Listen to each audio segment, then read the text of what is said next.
Hello, I'm Jan Regan, and this is ETN, the Environmental Television Network. We are your television network of the future. We'll be reporting on three main environments as they affect our lives: political, social, and the global eco-environment. Let's start with some good news. The 2017 Nobel Peace Prize has gone to ICAN. ICAN is the international campaign dedicated to abolishing nuclear weapons. Their goal is a groundbreaking treaty-based prohibition of such weapons.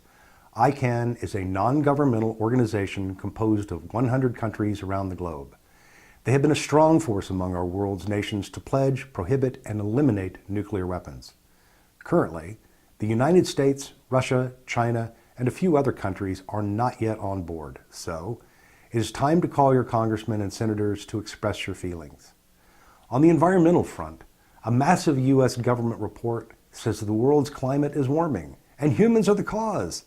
It's the most comprehensive study ever done to date by the United States government researchers.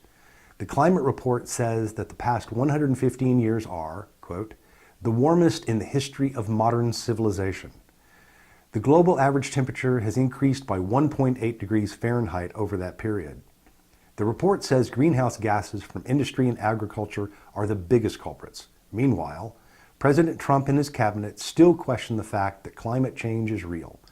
The Climate Science Special Report says that more than 1,500 scientific studies support this conclusion. Wildlife populations like the walrus are going to need our help. The Trump administration declined to put the Pacific walrus on the endangered species list. By doing this, it is estimated that the walrus population between Alaska and Russia will become extinct in about 20 years.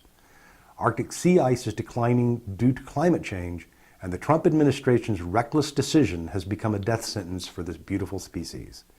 The only way we can reverse and change the minds of climate decliners is to vote them out. To find out where the political figures in your area stand, you can go to www.envirotv.net. That's us. How about this little tidbit? Dallas, Texas had its first 90-degree temperature in November, ever. Global warming, do you think? In a surprising turn, it appears the Antarctica ozone layer has been found to be healing. This, according to Professor Susan Solomon at the Massachusetts Institute of Technology. Industrial fluorocarbons that cause ozone depletion have been phased out under the Montreal Protocol. A chemically driven increase in polar ozone or healing was expected in response to this historical agreement.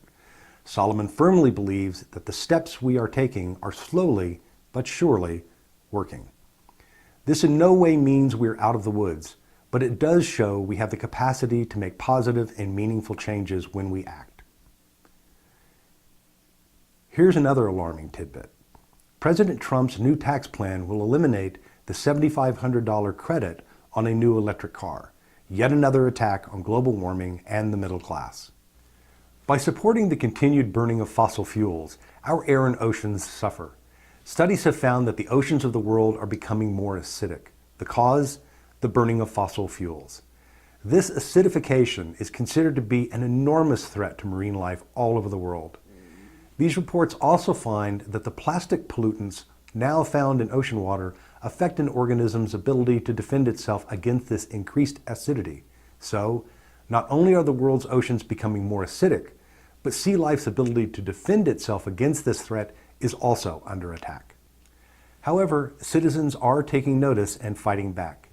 In just the past few weeks, big oil and gas took a hit in a contentious battle in Broomfield, Colorado.